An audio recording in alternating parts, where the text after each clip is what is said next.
কলকাতায় কর্মসংস্থানে নতুন দিশা দেখাতে পথ চলা শুরু করলো north star job excellence academy. পয়লা বৈশাখের দিন ভিআইপি রোড সংলগ্ন বিধাননগর ফুটব্রিজের কাছে এক বর্ণময় অনুষ্ঠানের মাধ্যমে উদ্বোধন হলো এই নতুন শিক্ষা প্রতিষ্ঠানে। বর্তমান প্রতিযোগিতামূলক বাজারে শুধুমাত্র পুঁথিগত বিদ্যা নয়, প্রয়োজন বাস্তবমুখী দক্ষতা। এই লক্ষ্য নিয়ে যাত্রা শুরু একাডেমি। উদ্বোধনী অনুষ্ঠানে উপস্থিত ছিলেন সমাজের বিভিন্ন স্তরের বিশিষ্ট ব্যক্তিত্বরা। ছিলেন দেবাশিস অংশুমান, জয়ন্ত দাশগুপ্ত, পার্থ সারথী, প্রসূন রায়, অমিত কুমার মিত্র ও রতন ঝাওয়া। এছাড়াও উপস্থিত ছিলেন জয়ী দেবরায়, অনিন্দ সেনগুপ্ত এবং ফয়েজ আলম খান। একাডেমি কর্তৃপক্ষের শিক্ষার্থীদের চাকরির বাজারের উপযোগী করে গড়ে তোলাই মূল লক্ষ্য। যে আমরা খুলেছি, হ্যাঁ, অনেক স্বপ্ন নিয়ে খুলেছি। তার মধ্যে মেন স্বপ্ন এটা যে আমরা কিছু যারা দিশাহীন লোক, যারা স্টুডেন্টসরা যারা চায়, বুঝতে পারে না যে কোথায় যাবে, কিভাবে নিজেকে দাঁড় করাবে, কিভাবে কোন লাইন চুজ করবে, তাদেরকে আমরা গাইড করব। আমরা দিশা দেখাবো যে হ্যাঁ, তারা আমাদের এখান থেকে পড়াশোনা করে শুধু ভালো গ্রুমিং না, ভালো জায়গায় প্লেসমেন্টও যাতে। আমরা আমার যেহেতু নানান জায়গায় ঘোরার মানে প্রবণতা আছে, আর আমি অনেক কান্ট্রিজ ঘুরেছি, দেশ বিদেশে ঘুরেছি।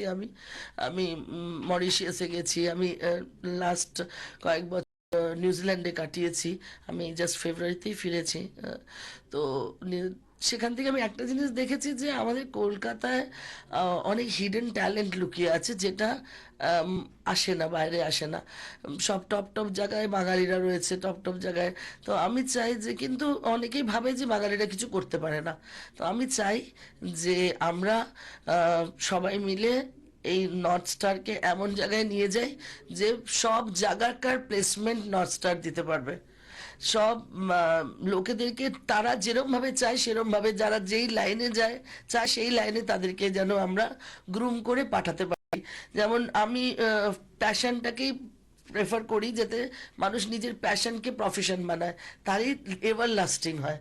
জোর করে কোনো জায়গায় ঢুকিয়ে দিলে পরে এটা এভার লাস্টিং হয় না, এটা আমার ধারণা। তো আমি তাদের প্যাশনকে প্রফেশন বানাতে চাই। সিআইটি রোডে অবস্থিত এই নতুন কেন্দ্র ঘিরে ইতিমধ্যে উৎসাহ চোখে পড়ার মতো। উদ্বোধনের দিনেই উপস্থিত ছিলেন বহু শিক্ষার্থী ও অভিভাবক। শিক্ষা থেকে কর্মসংস্থানের সেতুবন্ধন এই লক্ষ্য নিয়ে এক্সেলেন্স এটা খুব ভালো ইনিশিয়েটিভ। আর মানে আমার যেটা এক্ষুনি স্যার ম্যাডামও বলছিলেন যে অ্যাকচুয়ালি ট্যালেন্ট তো প্রচুর জায়গায় ছড়িয়ে আছে। এবার ট্যালেন্টটাকে ঠিক মতো চ্যানেলাইজ করার জন্য, ওই দুটোকে মিট করিয়ে দেওয়ার জন্য কোনো একজন মিডলম্যানকে দরকার। তো সেটা আই থিঙ্ক নর্থ স্টার যদি করতে পারে তাহলে এটার রেজাল্ট খুবই ভালো হবে এবং আশা করি তারা করতে পারবে। তো আমার বেস্ট উইশেস টু দেম।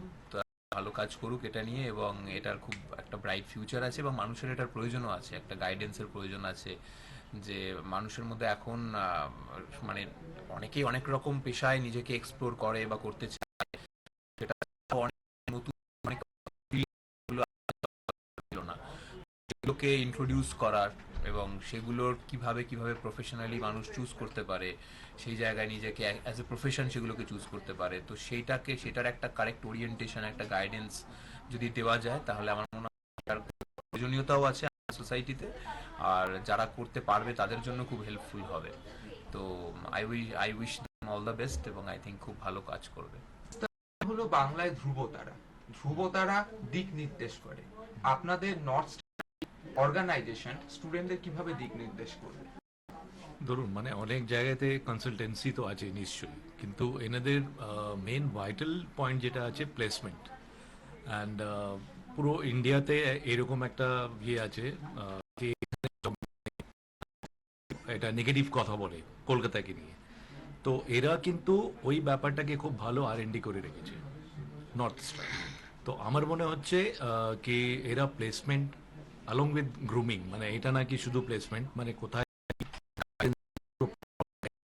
একটা রাইট ডিরেকশনে রাইট জব মানে পাইয়ে দেওয়াটাই মেন উদ্দেশ্য হবে নর্থ স্টারে।